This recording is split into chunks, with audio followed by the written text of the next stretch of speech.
네, 평화로 하나 된 우리가 하나님을 찬양했으면 합니다. 오늘 저녁 중구 3교회에 오시는 사랑의 숲교회 유병일 목사님 좀 어려우신 분이신가 봐요. 그렇죠? 네.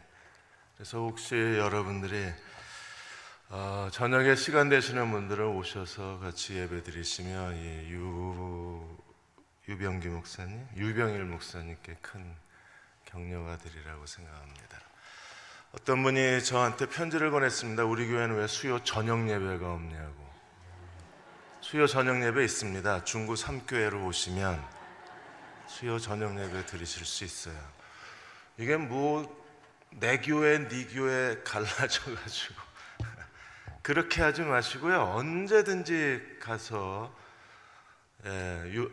유성국 교회 분이 중구 3교회 수요 예배 같이 들으셔서 같이 기쁨을 나누셔야 그게 진정한 오늘 성가대 찬양처럼 평화로 하나 된 우리여야 하나님을 찬양할 수 있어요. 우리 교회 왜 왔어? 이러지는 그러세요? 주일 오후 예배도 있었으면 좋겠다. 주일 오후 예배 많아요 지금. 서구 1, 2, 동대덕구, 유성구 다 주일 오후 예배 있거든요. 거기 가서 예배 드리시면 돼요. 주일 저녁 예배도 있습니다. 우리는 지역 예배 오셔서 예배 드리시면 그게 주일날 오전에 예배 못 드리시는 분들이 계세요. 그 직장 나가시고 일하시고 이러셔서 그런 분들은 여러분들이 지역 교회가 달라도 예배잖아요. 하나님께 드리는 예배. 그러니까 거기 가서 예배 드리시면 된다고 자세하고 친절하게 안내를 해주시면 됩니다. 내 교회, 네 교회 벽을 좀 깨시고 언제든지 예배 드리고 싶을 때 가서 예배 드릴 수 있는 교회였으면 좋겠어요.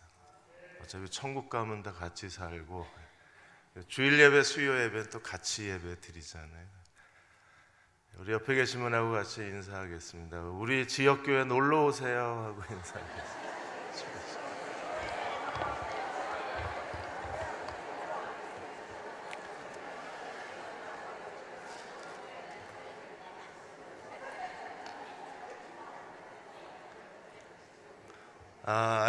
지역 예배를 소개하겠습니다. 나는 어디 지역 교회인데 예배 시간이 언제입니다 하고 소개를 좀 하고 초대를 좀 하겠습니다. 서로 두 분씩 짝을 지셔서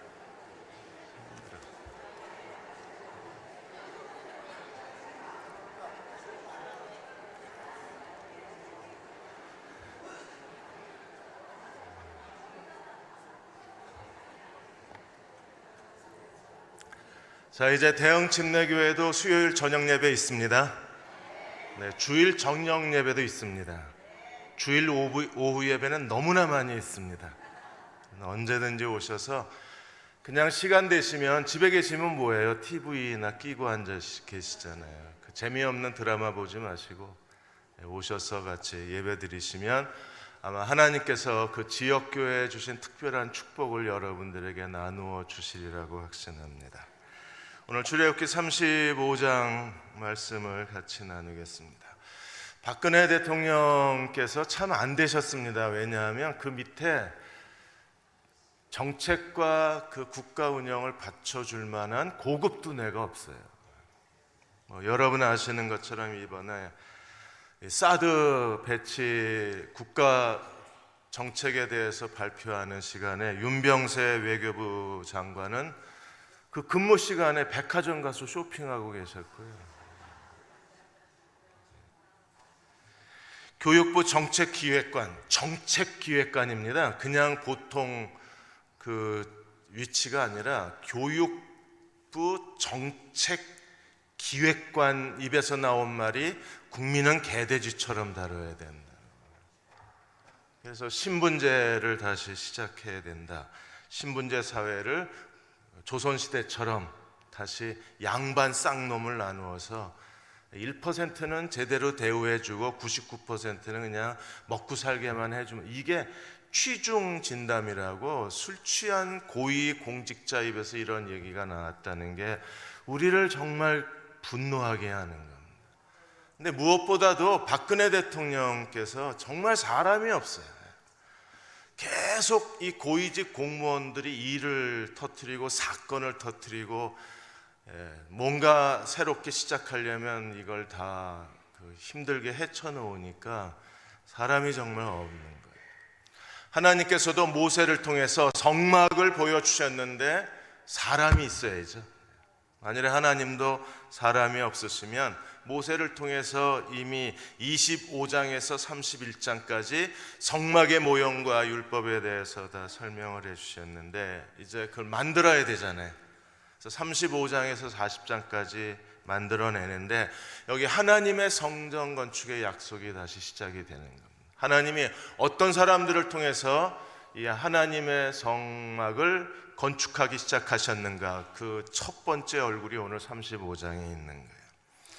하나님이 성막 건축을 시작하시는데 다시 안식일 계명부터 시작합니다. 31장 송아지 금송아지 숭배가 터지기 전에 안식일 계명으로 끝났어요. 그리고 32장에서 34장까지 금송아지 숭배 사건이 터진 겁니다. 그리고 오늘 35장에서 다시 안식일부터 시작합니다. 그래서 32장에서 34장까지 금송아지 숭배 사건을 둘러싸고 안식일이 마주보고 있는 거예요. 안식일은요, 단순히 제7일 기억하여 거룩하게 지키라는 게 아니라 안식일은 하나님과 이스라엘 백성의 언약이잖아요. 언약. 그래서 하나님이 금송아지 숭배 사건에 대해서 이제 용서하시고 하나님의 약속을 다시 성취하시겠다는 하나님의 그 결단을 안식일 교훈을 통해서 우리에게 보여주고 계신 겁니다. 성막이 시작이 됩니다. 성막은요, 이미 우리가 29장 45절에서 본 것처럼 성막은 하나님께서 출애굽하신 목적이 자기 백성과 같이 거주하기 위해서 이스라엘 백성을 출애굽시키셨다고 했습니다. 그러므로 출애굽의 가장 중요한 목적은 성막에 있어요. 내가 너희와 같이 살겠다는 데 있습니다. 그래서 성막은 하나님의 유형적인 몸을 상징합니다. 그래서 하나님의 이스라엘 백성 가까이, 이스라엘 백성 한복판에 하나님이 자기 백성과 함께 거처를 정하신 거예요. 이 하나님의 유형적인 몸의 그 성막이 이제 예수 그리스도를 통해서 예수 그리스도의 육체가 성전이 되시고, 주님이 그러셨잖아요. 자기 육체를 가리켜 하나님의 성전이라고 하셨고, 그 다음에 승천하시고 부활하시고 승천하신 이후에는 예수 그리스도를 믿고 구원받은 우리가 그리스도의 몸이 되어서, 그리스도의 육체와 지체가 되어서 우리가 하나님이 우리 가운데 거하시는, 걸어다니는 하나님의 성전이 된 거예요. 에베소 1장 23절에 교회는 그의 몸이니 만물 안에서 만물을 충만케 하시는 이의 충만이라. 공동 번역에는 이렇게 되어 있습니다. 교회는 그리스도의 몸이며 만물을 완성하시는 분의 계획이 그 안에서 완전히 이루어집니다. 그러니까 하나님이 하나님의 만물의 구속적 계획과 하나님의 그 섭리를 예수 그리스도의 몸인 교회를 통해서 성취하기를 원하시는 게 하나님의 목적이라 그랬어요. 그러면 우리도 이 시대에 성막을 건축해야 합니다. 왜요? 그 예수 그리스도의 몸으로서의 성막을 건축을 해야 하나님은 그 성막을 통해서 그리스도의 몸된 교회를 통해서 하나님의 구속사적 목적을 성취하실 수 있기 때문에 그렇습니다. 오늘 35장에서 하나님이 어떤 사람들을 통해서 하나님의 성막을 건축하는가를 보면 하나님이 오늘 이 시대에 어떤 사람을 찾고 계신가를 우리가 알 수 있는 거예요. 그들은 어떤 사람들입니까? 하나님께 충성된 사람들입니다. 하나님의 부르심에 순종하고 하나님께 충성한 사람들. 순종이 충성을 가져오고 충성은 순종을 가져오는 거예요. 하나님께 충성을 결단한 사람들, 충성을 맹세한 사람들이 이 시대에서 하나님의 성전 건축에 참여하게 되고 성전 건축에 쓰임을 받을 수 있는 겁니다. 잔 스타트 목사님이 영국 여왕의 대관식에 대해서 그분이 자기 책에 한번 쓰신 적이 있습니다. 웨스트민스터 사원에 영국 여왕의 대관식을 하기에 앞서서 그 여왕의 머리에 여왕의 관을 씌우기 전에 그 캔터베리 대주교가 동서남북을 바라보고 그 웨스트민스터 사원에 모여있는 영국 국민들에게 질문을 합니다. 캔터베리 대주교가 이렇게 얘기합니다. 먼저 동쪽을 향해서 영국 여왕을 여러분에게 소개합니다. 여러분은 이 여왕에게 기꺼이 충성을 맹세하겠습니까? 그리고 서쪽을 향해서 영국 여왕을 소개합니다. 이 여왕에게 충성을 맹세하겠습니까? 남쪽, 북쪽 다 물어보고 거기 영국 국민들이 다 예라고 대답을 들은 다음에 그 다음에 여왕의 관을 여왕에게 씌워주는 거예요. 그 장면을 설명하면서 잔 스타트가 오늘 그 책을 읽는 사람들에게 묻습니다. 우리는 이 예수 그리스도 우리 왕에게 충성을 다하기로 맹세하십니까? 우리가 예라고 대답할 때 우리는 비로소 예수 그리스도의 머리에 왕관을 씌워주고 그분이 우리의 왕이 되실 수 있다고 했습니다. 오늘 예수 그리스도 앞에 충성을 맹세할 때 주님이 우리의 왕이 되시고 충성을 맹세할 때 그들을 통해서 하나님의 성막이 완성되어져 갈 수 있어요. 먼저 35장 1절에 3절까지 다시 안식일 규례에 대해서 설명을 하셨습니다. 2절에 보시면 엿새 동안 일하고 일곱째 날은 너희를 위한 거룩한 날이니 여호와께 엄숙한 안식일이라. 자, 안식일은 너희를 위한 거룩한 날이에요. 안식일은 여호와께 엄숙한 날입니다. 그런데 오늘 35장에서 금지하신 것은 뭐예요? 3절에 보시면 너희 모든 처소에서 불도 피우지 말라. 불을 피워야 음식을 해 먹잖아요. 그런데 안식일은 음식을 해 먹으면 안 돼요. 모든 식사를 미리 준비해 놨다가 그날 먹었지 안식일에는 조리하는 게 금지가 되어 있습니다. 하나님이 왜 이런 얘기를 하셨을까요? 여호와가 모든 걸 다 준비하셨다는 겁니다. 하나님의 성막을 건축하는데 하나님이 모든 걸 여호와 일에 준비하셨어요. 어떤 사람들을 준비하셨을까요? 하나님께 감동된 사람들, 그리고 하나님께 자원하는 사람들, 하나님이 특별한 지혜와 재주를 주신 사람들을 하나님이 준비해 놓으셨어요. 하나님이 준비하신 사람들을 통해서 하나님의 성막을 건축하는 겁니다. 그러므로 성막 건축은 뭔가를 막 땀을 흘려서 준비하는 게 아니라 안식일부터 시작하는 거예요. 안식일이 뭡니까? 하나님이 너희를 위하여 다 준비해 놓으셨다는 겁니다. 이스라엘 백성이 그 만나 사건에서 하나님께서 안식일 전날은 2배로 거두게 하셨잖아요. 안식일 걸 미리 거두게 하셨고 안식일에 미리 거두게 하신 것은 썩지도 않았어요. 그러므로 우리가 어떤 하나님의 일을 할 때 제일 중요한 게 안식일 신앙으로 하나님의 일을 하는 겁니다. 이미 하나님이 모든 걸 준비해 놓으셨고 그 하나님이 준비해 놓으신 걸 가지고 하나님의 일을 감당하는 거예요. 예수님이 종려주일날 입성하실 때 그 장면이 마태복음 21장 3절에 보시면 주님께서 제자 둘을 보내 맞은편 마을로 보내시면서 가면 거기에 나귀 새끼가 매어 있는 것을 보리니 끌고 오라 그랬습니다. 누가 뭐라 그러거든? 주께서 쓰시겠다 하라. 이 나귀 새끼를 왜 끌고 오셨습니까? 마태복음 21장 4절에 보시면 이는 선지자를 통하여 하신 말씀을 이루려 하심이라. 일러스되 시온의 딸에게 이르기를 내 왕이 내게 임하나니 그는 겸손하여 나귀 곧 멍에 매는 짐승의 새끼를 탔도다. 이 스가랴 9장 9절 예언을 성취하기 위해서 하나님은 미리 어린 나귀 새끼를 준비해 놓으셨고 예수님은 어린 나귀를 사러 성남시장에 가실 필요가 없는 거예요. 어린 나귀 새끼가 어디 있는지 인터넷에 주문을 해서 G마켓에서 어린 나귀를 살 필요가 없어요. 이미 하나님은 준비해 놓으셨고 예수님은 가져오시기만 하면 뭐가 이루어져요? 오래전에 하나님이 예언하신 스가랴 선지의 예언이 이루어지는 거예요. 이게 하나님의 일입니다. 이게 안식일인 거예요. 이번에 롯데그룹의 신영자 씨가 그 배임과 횡령 혐의로 지금 구치소에 가 계십니다. 이분이 돈이 왜 필요했을까요, 여러분? 롯데 계열사가 87개입니다. 그 중에 19개 주식을 갖고 있는 분이 신영자 씨예요.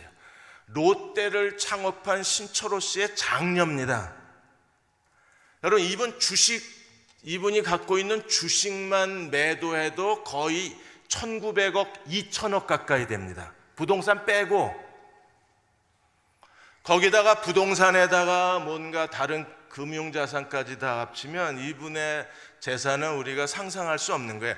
그 돈만 가지면 평생 우아하고 품위 있게 살 수 있는데 이분이 이번에 30억, 40억, 70억 때문에 구치소 가신 거예요. 우리는 일반 사람들은 이해가 되지 않는 겁니다. 아니, 그 상류층 중에 초상류층에 계신 분이 도대체 왜 70억 이것 때문에 구치소에 가야 되나? 지금도 한 방이면 돼 이것 때문에 로또 복권 걸고 계시는 분이 여러분 일주일에 그게 800만 명입니다. 지지난주에 로또 당첨금이 11억이에요. 1등 당첨하면 세금 빼고 뭐 다 빼면 7억입니다. 이분들은요 7억만 가지면 인생 역전할 수 있다고 생각하는 분들입니다. 7억만 있으면.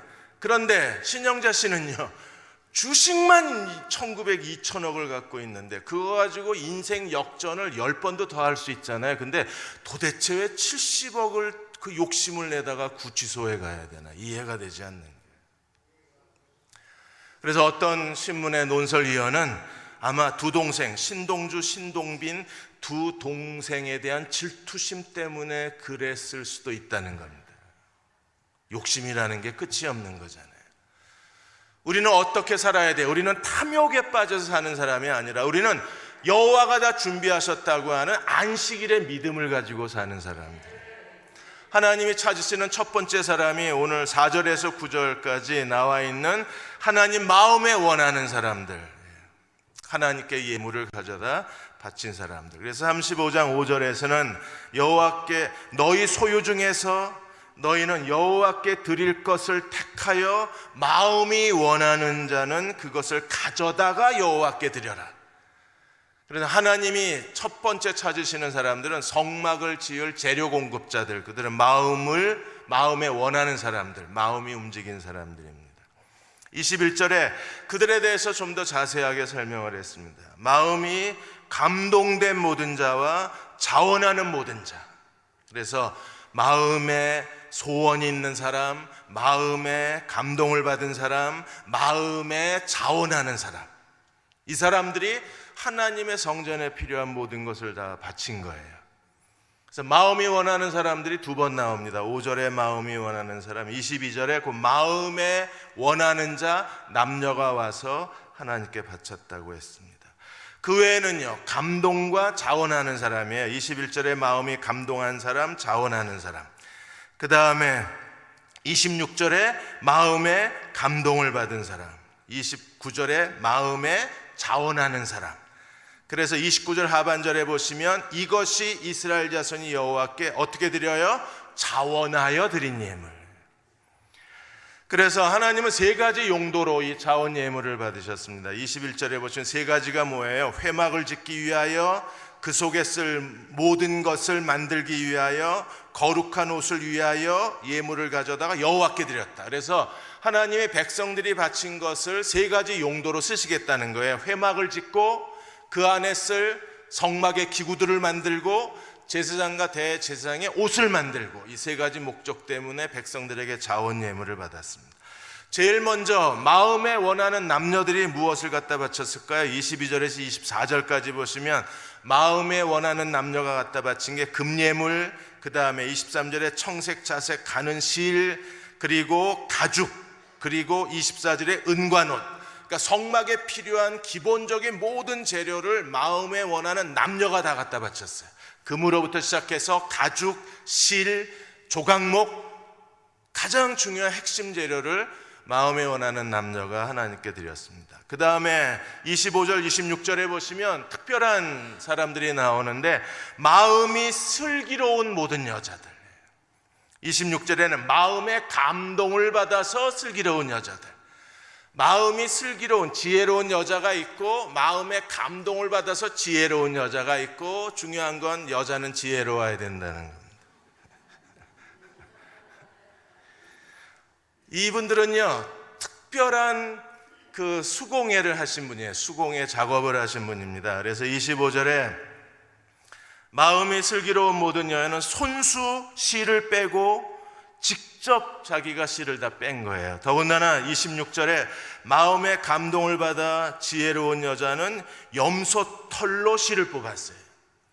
이게 아주 실이 단단하고 끊어지지 않고 썩지도 않아요. 근데 이게 정말 거친 중노동의 작업인데 그 중노동의 작업은 특별히 마음의 감동을 받은 지혜로운 여자가 만들었어요. 이건 어디 가서 수입할 수도 없고 한국에 와서 대구에 가서 살 수도 없는 거니까 여자들이 특별히 감동을 받고 실력이 있고 자원하고 재주가 뛰어난 여자들이 이 모든 작업을 다 마무리를 한 겁니다. 자, 지난 주일날 이제 미국, 영국 그리고 독일의 가장 서방 세계를 이끌어가는 수장들이 여자가 될 거라는 워싱턴 포스트지의 이야기를 전해드렸는데 벌써 영국이 결정이 됐어요. 같이 레드썸하고 메이 장관이 경합을 벌이다가 레드썸 사관이 사임을 했습니다. 그래서 테리사 메이 장관이 이제 여성 차기 총리가 됐습니다. 이렇게 돼서 이제 EU를 이끌어가는 최고 그 정치 리더가 독일의 그 여성 총리가 되고 이제 탈퇴한 영국도 여성 총리가 되는 거예요. 앞으로 어떤 일들이 전개되어질지 계속 기도하고 지켜볼 필요가 있습니다. 이처럼 하나님이 다 자원하여드린 남녀의 이야기를 하다가 특별히 슬기로운 여자 이야기를 꺼내 놓으시는 거예요. 그리고 27절에 이제 교회 그 이스라엘 공동체의 지도자들 모든 족장은 어떻게 했습니까? 가장 비싼 건 족장들이 담당을 했어요. 부자들의 몫입니다. 부자 그리고 지도자 초고위층에 있는 사람들은 가장 비싼 것을 하나님께 드렸어요. 그래서 호마노, 에봇의 흉배 분리, 보석 그리고 하나님의 지성소에 쓸 가장 그 존귀한 것, 등불과 관유와 분향할 향에 소용되는 기름과 향품, 그러니까 최고의 보석, 하나님의 지성소에 쓸 물품들은 족장들이 가져오는 거예요. 이게 부자들의 몫으로, 지도자들의 몫으로 하나님께서 그것을 자원하여 감동을 받아서 하나님께 드리도록 했습니다. 이렇게 해서 29절에 결론을 내리는 겁니다. 마음에 자원하는 남녀는 누구나 하나님의 감동을 받은 사람들, 하나님께 자극, 내다봐 하나님의 영이 자극한 사람들, 마음을 움직인 사람들, 마음에 하나님께 드려야 되겠다고 생각한 모든 사람들이 하나님께 드렸어요. 그래서 21절에서 29절까지 그 본문에서 모든이라는 단어가 11번 나오고요. 하나님께 가져왔다 5번, 하나님께 드렸다가 5번이에요. 가져다 하나님께 바친 사람들이었습니다. 오늘 우리도 하나님이 어떤 사람들을 찾으시나요? 고린도후서 9장 6절에서 8절까지 보시면 하나님께 드리는 걸 농사에 비유를 하셨어요. 어떻게 비유하셨어요? 이것이 곧 적게 심는 자는 적게 거두고 많이 심는 자는 많이 거둔다 함과 하는 말이로다. 그래서 하나님께 드리는 거는 심는 거예요. 적게 심으면 당연히 적게 거두고 많이 심으면 당연히 많이 거두는 거죠. 그래서 하나님께 드리는 건 그냥 드리는 행위로 끝나는 게 아니라 이게 하나님과의 순환 법칙이 되는 겁니다. 교환 법칙이. 하나님께 드리는 것만큼 하나님은 되돌려 주신다는 거예요.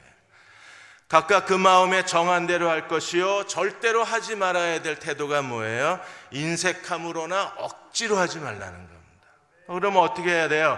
하나님은 즐겨내는 자를 사랑하시느니라. 즐거운 마음으로 하나님께 드리십시오. 약간은 거룩한 계산력도 필요합니다. 하나님은 반드시 심는 대로 거두게 하시는 분이시니까 하나님 나라에 투자할 필요가 있어요. OK 캐시백에도 투자하고 우리가 여러 가지 투자할 때도 투자하는데 우리가 정말 투자해야 될 것 중에 하나가 하나님 나라잖아요. 우리가 거룩한 것에 투자하면 어떤 일이 벌어질까요? 8절에 하나님이 능히 모든 은혜를 너희에게 넘치게 하시나니 이는 너희로 모든 일에 모든 것이 넉넉하여 모든 착한 일을 넘치게 하신다. 모든 은혜를 넘치게 하고 그 다음에 모든 것이 넘치게 되고 모든 착한 일이 넘치게 되고. 여러분 이거 필요한 거 아니에요? 우리 지금? 전 이게 필요해요. 이 세 가지. 모든 은혜가 넘치고 항상 모든 것이 넘치고 모든 착한 일이 넘쳤으면 좋겠어요. 그래서 저 하나님께 영광을 돌리며 살고 싶어요. 근데 우리가 즐겨내면 하나님이 분명하게 항목을 정해 놓으셨어요. 모든 은혜가 넘치고 모든 일에 항상 모든 것이 넉넉하고, 넉넉한 게 넘치는 거잖아요. 그 다음에 모든 착한 일이 넘치고. 그러니까 하나님은 즐겁게 하나님께 자원하여, 그래서 오늘 본문에도 하나님이 억지로나 강요로 하나님께 드린 사람이 없잖아요. 전부 마음에 감동을 받고 자원하여 드리고 마음에 원해서 드린 사람들이. 나중에 보니까 너무나 많이 가져와서 모세가 그만 가져오라고 급하게 문자까지 날렸잖아요. 제발 그만 가져오. 그 정도로 하나님께 바친 거였었어요. 우리가 하나님의 일을 하는데 이렇게 하나님께 어떻게 살아야 되는지 삶의 법칙을 알고 그 법칙을 따라서 헌신할 줄 알아야 거기에 하나님의 은혜가 머물러 있는 거예요. 사는 법을 알고 하나님을 의지해야지, 하나님의 법대로 아무것도 안 하고 왜 하나님이 나한테 아무것도 해주지 않으시냐고 소리를 지르면 하나님도 어쩌실 수가 없는 거예요. 왜요? 심은 게 있어야 거두게 하실 거 아니에요. 어떤 사람들은 미켈란젤로가 가장 뛰어난 천재라고 그럽니다. 그래서 프랑스의 소설가 로망 롤랑도 천재가 누구인가를 궁금하면 미켈란젤로를 보라 그랬어요. 그럼 화가요, 조각가요, 음악가요, 건축가요, 모든 분야에서 뛰어난 재능을 드러낸 사람입니다. 그런데 이번에 그 오럴 로버츠 대학의 데이빗 버커스 교수가 미켈란젤로가 천재가 된 것은 사실이지만 천재의 법칙이 있다는 겁니다. 천재의 법칙을 따라서 살았기 때문에 천재가 됐지 그가 우연히 천재가 된 게 아니래요. 그래서 버커스 교수가 천재의 세 가지 법칙에 대해서 얘기한 하나가 뛰어난 조력자가 있어야 된다는 겁니다. 미켈란젤로가 그림을 그리고 그 천정 벽화를 그렸을 때 혼자 밧줄에 매달려 뻐둥거리고 그린 게 아니라 그보다 뛰어난 재능을 가진 13명의 조수들이 있었다는 거예요. 예, 조영남 씨도 그 조수가 그렸잖아요, 그림을. 그런 것처럼 미켈란젤로도 가장 뛰어난 13명의 재능 있는 사람들이 조력을 해준 겁니다. 두 번째는요, 미켈란젤로의 그 재능을 알아보고 끝까지 후원해준 메디치 가문이 있었어요. 메디치 가문에 그냥 그 은행 문을 열어놓고 원하는 대로 쓰게 했습니다. 그야말로 미켈란젤로에게 백지수표를 주고 네가 원하는 대로 쓰라 그런 거예요. 그런 후원자가 있었기 때문에 천재가 태어난 겁니다. 마지막으로 미켈란젤로는 정말 노력한 사람입니다. 그는 평생 하루 3시간, 4시간밖에 안 잤어요. 빵과 포도주를 그 약간의 음식을 먹고 그는 연명하면서 모든 시간을 자기의 작업에 쏟아부었습니다. 미켈란젤로가 자기 자신에 대해서 이렇게 얘기합니다. 내가 이 그림을 그리고 조각하기 위해서 얼마나 수고와 땀과 희생을 하는지 사람들이 알면 사람들이 나를 결코 천재라고 말하지 않을 거라 그랬어요. 그는 뛰어난 같이 일할 수 있는 동업자들이 있었습니다. 후원자가 있었습니다. 그 자신이 그만큼 노력한 사람입니다. 그래서 그는 지금도 누구도 가까이 할 수 없는 천재 중에 천재로 인정이 되는 거예요. 하나님 나라도 마찬가지입니다. 하나님께서 모든 은혜에 모든 것에 모든 착한 일에 넉넉하게 부어주시길 원하면 우리가 그만큼 자원해서 하나님을 섬겨야지, 하나님께 인색하게 살고 기도도 별로 안 하면서 뭐 중요한 일이 있을 때마다 하나님께 마치 뭐 119 전화하듯이 도와달라고 그런다고 하나님 도와주는 게 아니잖아요. 인격적 관계여야지. 하나님께 즐겁게 하나님께 드리는 삶을 살아야, 그래야 하나님이 우리에게 넘치도록 채워주시겠다고 약속하셨잖아요. 지금 하나님 나라 법칙을 따라서 살아야 돼. 그래서 마음에 항상 감동이 있고, 마음에 자원함이 있고, 마음에 소원이 있어야 돼요. 뭐에 대해서? 하나님께 드리는 거에 대해서. 두 번째는요, 기술자가 있어야 합니다. 그래서 오늘 10절에서 19절까지 그 너희 중에 마음이 지혜로운 자는 여호와께서 명령하신 것을 만들라. 이제는 하나님께 드리는 데에는 마음에 감동된 사람이 드렸어요. 자원하는 사람들. 이제 성막에 필요한 것을 짓는 데에는 지혜로운 사람이 필요해요. 그래서 10절에서 19절까지는 무엇을 만들어야 되는지 그 물품 목록에 대해서 나오고, 그 다음에 30절에서 35절까지 가면 그 지혜로운 사람들이 어떻게 물건을 만들었는지를 우리에게 설명하고 있습니다. 4절에서 9절까지 하나님이 물품을 바치라고 그랬고, 20절에서 29절까지 바친 사람들 명단이 나온 거예요. 그 다음에 10절에서 19절까지 이렇게 만들라고 하나님 말씀하시고, 30절에서 35절까지 지혜로운 사람의 명단이 나오는 거예요. 하나님은요, 지혜로운 사람들, 솜씨 있는 사람들 찾으세요. 최고의 기술을 가진 사람들을 찾고 계십니다. 그래서 10절에 너희 중에 마음이 지혜로운 자는 와서 여호와께서 명령하신 것을 다 만들라 그랬어요. 솜씨가 좋아야 돼요. 학함 내부. 마음이 지혜롭다는 것은요, 솜씨가 뛰어나다는 겁니다.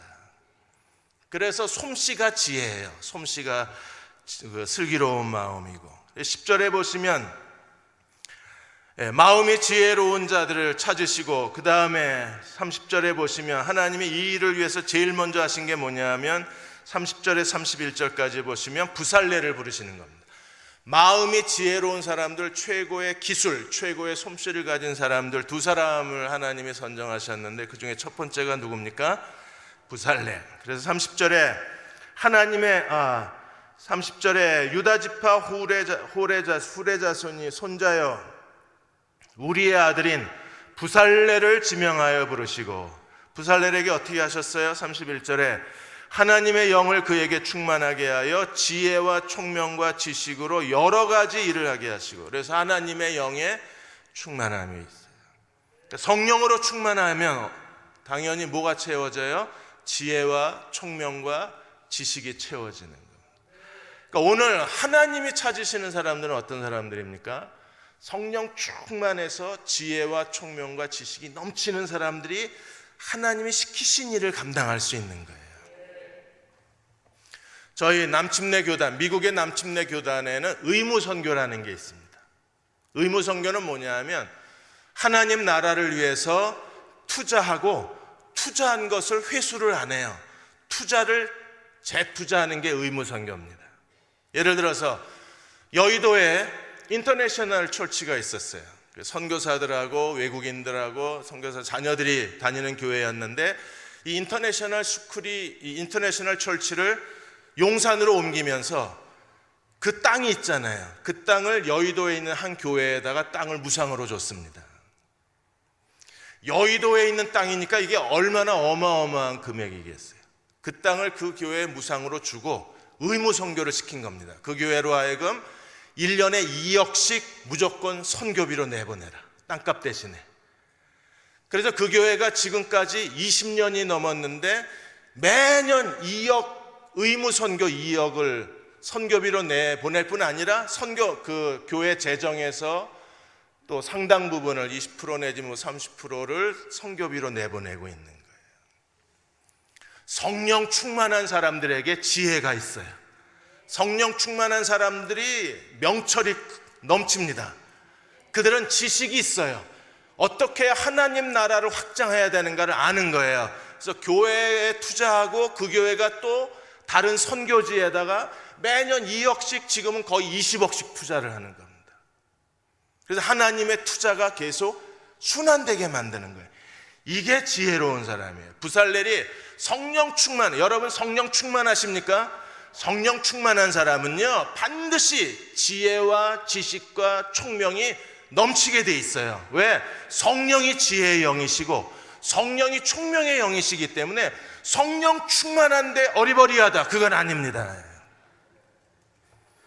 성령 충만한데 이게 앞뒤를 분간 못한다. 그거 성령 충만한 거 아닙니다. 성령 충만은요, 굉장히 뛰어난 통찰력과 사람의 마음을 헤아릴 줄 알고 내가 뭘 도와줘야 될지 알고 도와달라는 말을 안 해도 도와줄 수 있는 게 성령 충만한 거예요. 그러니까 부살렐은요, 정말 성령으로 충만한 사람이었어요. 그래서 하나님이 어떻게 하셨습니까? 31절에 여러 가지 일을 하게 하시고, 그 다음에 32절에 기술을 고안하게 하시고, 그러니까 지금까지 세상에 없는 새로운 기술을 찾아내는 거예요. 그 다음에 33절에 정교한 일을 하게 하시고, 여러 가지 일을 하고 새로운 기술을 고안하고 정교한 일을 감당하게 하고, 이게 전부 누가 하는 거예요? 성령이 하시는 거예요. 여러분, 정말 이 시대에는요, 성령 충만한 사람들이 필요합니다. 지금 몇 년 전에 포항 그 스틸러스가 선수들에게 승리를 하면 승리 수당을 줬어요. 그러다 2008년에 김태만 사장이 온 뒤에 포항 스틸러스의 선수에 대한 수당 전략을 바꿔요. 승리하면 승리 수당을 줬던 것을 이제는 승리하는 데에서 주는 게 아니라 얼마나 매너 있고 그리고 얼마나 그 힘을 다해서 성실하게 경기를 했느냐에 따라서 그 매너상을 결정해서 매 경기마다 줍니다. 이 매너상은 뭐냐 하면 공을 갖고 있는 데드타임의 그 시간을 줄이는 거예요. 그 당시에 K리그의 평균 데드타임이 40분이 넘었어요. 90분을 뛰는데 40몇 분이 공 가지고 어슬렁어슬렁거리고, 프리킥 한번 차려고 그러면 공을 여기다 놨다가 또 돌려서 놨다가 뭐 쳤다가 안 쳤다가 이러느라고 죽어있는 시간이 너무 긴 거예요. 그래서 K리그의 경기에 대한 사람들의 인기가 떨어진다고 생각을 하고, 김태만은 자기 포항 스틸러스부터 데드타임을 줄이면 그 매너 있게 경기를 하면 그 매너상을 선수들 전원에게 주기를 시작한 겁니다. 그랬더니 포항 선수들이 어떻게 바뀌었는지 아십니까? 그냥 공을 놓자마자 차요. 그리고 선수들에게 항의를 하면 야야 항의하지 마, 항의. 왜요? 데드타임이 늘어나면 자기네 수당을 못 받으니까. 상대방 선수가 어슬렁어슬렁 나가니까 빨리 나가라고 소리 벅벅 질러대는 거 포항 선수들입니다. 왜요? 걔 때문에 데드타임이 늘어나면 자기네들이 매너 수당을 못 받는 거예요. 그러니까 경기가 굉장히 스피드하게 경기가 진행이 되니까 관중들이 즐거워하고 포항이 경기를 하면 사람들이 모여들기를 시작을 하는 거예요. 이게 지혜로운 사람입니다. 기술을 고안해낼 줄 아는 거예요. 어차피 승리 수당은 나가요. 승리할 때마다. 그걸 살짝 돌려서 매너 수당으로 바뀌었더니 선수들이 그냥 90분을 펄펄 날르며 뛰는 겁니다. 그리고 매너상을 매 경기가 끝날 때마다 거기에 있는 뭐 스카우터, 뭐 지역 팀장 이런 사람들이 선수를 뽑아요. 반칙을 얼마나 했냐, 그 다음에 공을 가지고 얼마나 그 데드 타임이 얼마나 됐냐 이런 걸 가지고 뽑는 겁니다. 아이디어 하나로 K리그의 분위기를 바꿔버린 거예요. 지금도 부살렐 같은 사람들이 하나님의 교회에 필요합니다. 우리가 그리스도의 지상명령을 감당하고 하나님 그리스도의 세계명을 감당하기 위해서, 하나님의 뜻을 수종하기 위해서 어떤 전략을 가지고 이 일을 해야 되는가, 여러 가지 일을 할 줄 알고 새로운 제도와 아이디어를 고안해낼 줄 알고 정교하게 일을 할 줄 알고. 오홀리압이라는 분도 계십니다. 그래서 34절 35절에 오홀리압이 있는데, 오홀리압은요 특별한 능력이 있는 사람입니다. 34절에 단지파의 아히사막의 아들 오홀리압을 감동시키사 그는요 가르치는 능력이 뛰어났어요. 왜요? 두 사람이 다 감당할 수 없잖아요. 주변에 조력자들, 같이 일하는 작업자들이 많아야 되는데 이 작업자들을 가르치는 능력은 오홀리압에게 있었어요. 그래서 오홀리압은 자기 기술을 가르쳐서 사람들로 하여금 유능하게 그 모든 목재 작업, 실 작업, 가죽 작업, 그 금세공 작업, 다이아몬드 뭐 보석 작업을 가능하게 한 건 오홀리압 때문에 그래요. 그래서 35절에 지혜로운 마음을 그들에게 충만하게 하사 여러 가지 일을 하고, 그 다음에 여러 가지 일을 하게 하시고 정교한 일을 고안하게 하시고, 그래서 그 하나님의 성령에 감동된 지혜로운 사람들이 여러 가지 일을 했어요. 하나님께 바치는 것은요, 예물은 감동받은 사람들, 자원하는 사람들. 그 다음에 성막을 실제로 만드는 일은 최고의 기술자들은 성령이 충만해서 지혜로운 사람들. 그러니까 지혜로운 사람들이 하나님 나라에 필요합니다.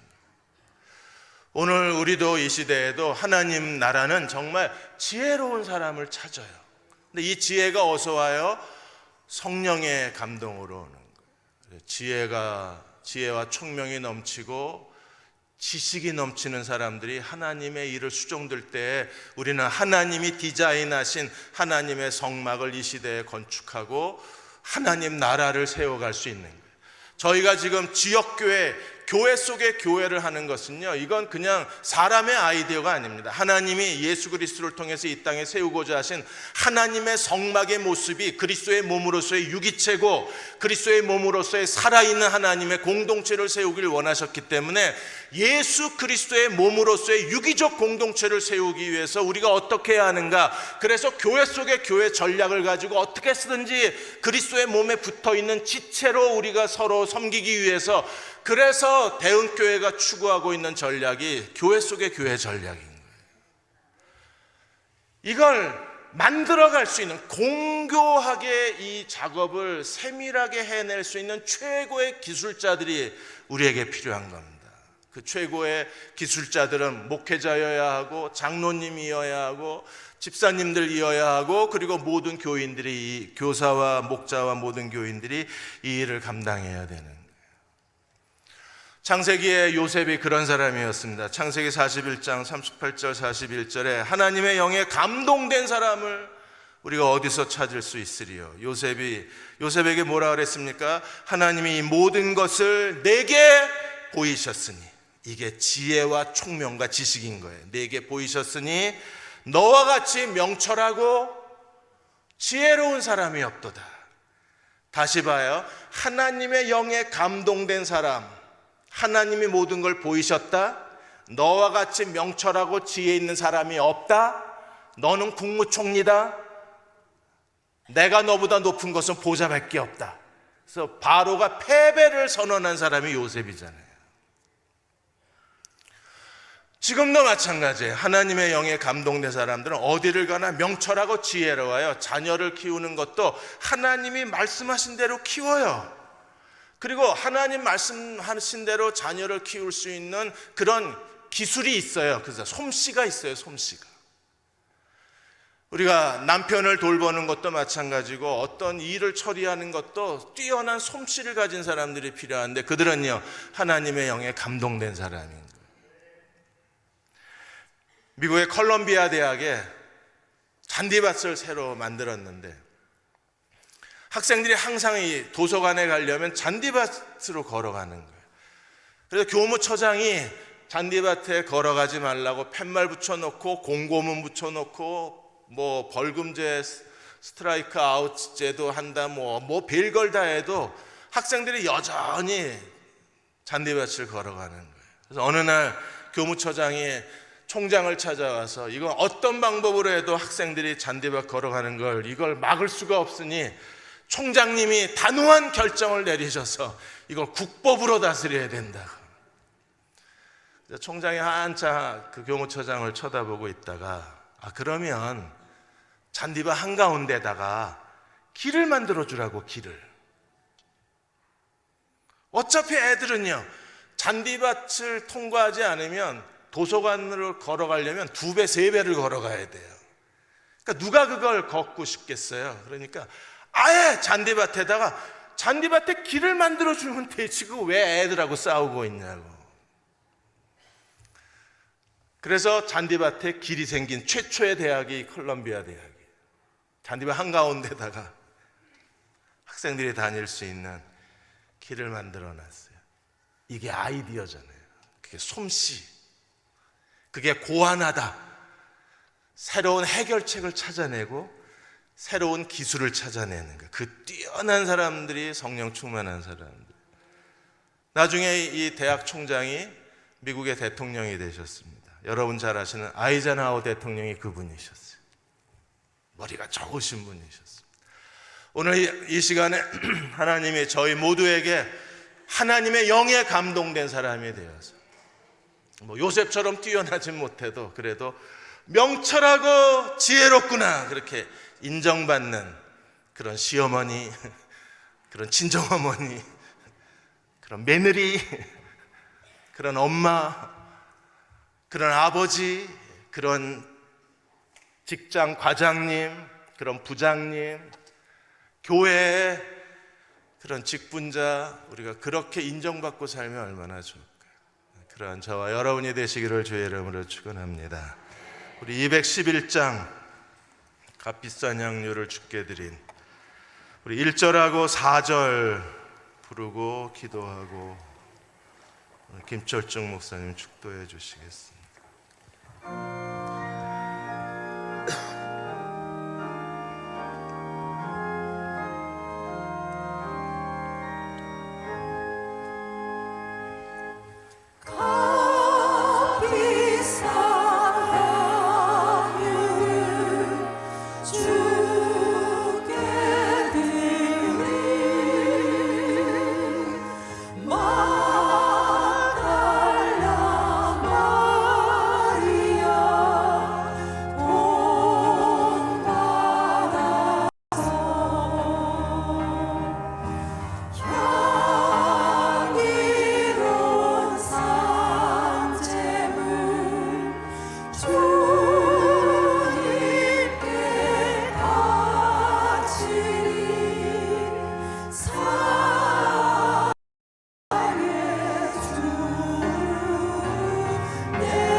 인생의 황혼이 인생의 황혼이 깃들어서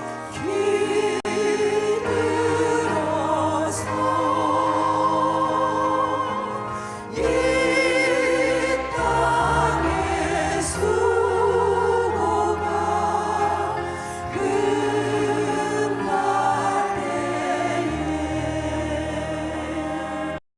주 이름을 섬기다 평안히 가리라. 사랑의 주 내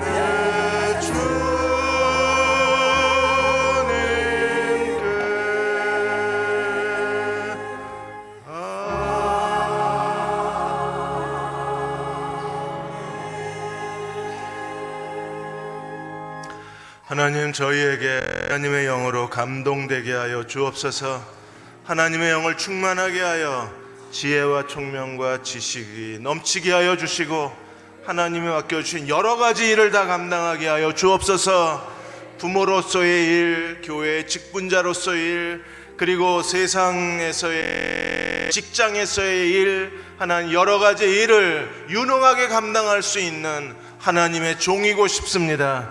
주여, 저희들에게 성령으로 충만케 하여 주시고 자원하는 마음을 더하여 주시고 하나님의 마음에 감동된 자로 하나님 앞에 서게 하여 주시고 지식과 지혜와 명철이 충만한 사람으로 주를 섬기게 하여 주사 하나님이 어떤 일이든지 안심하고 맡길 만한 충성된 사람 되게 하여 주옵소서. 순종하는 사람 되게 하여 주옵소서. 간절히 기도하겠습니다. 하나님, 저희에게 말씀하여 주시고 깨닫고 자원하는 마음 주시고 지혜로운 마음 주시고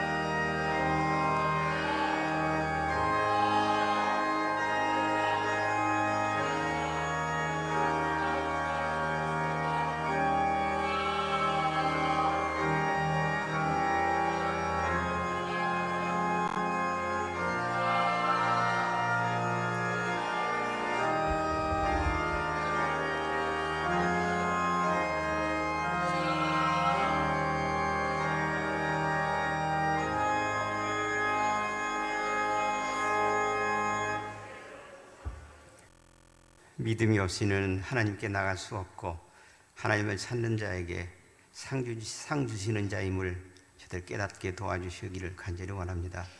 주님께 믿음의 상을 탈 수 있도록 지금 축복해 주옵소서. 이제는 우리 주 예수 그리스도의 은혜와 아버지 하나님의 크신 사랑을 성령의 교통하심이 하나님 주신 거룩한 영으로 날마다 새롭게 살기 원하는 귀한 지체들 위해 이제부터 영원토록 함께 하시옵기를 간절히 축원하옵나이다. 아멘.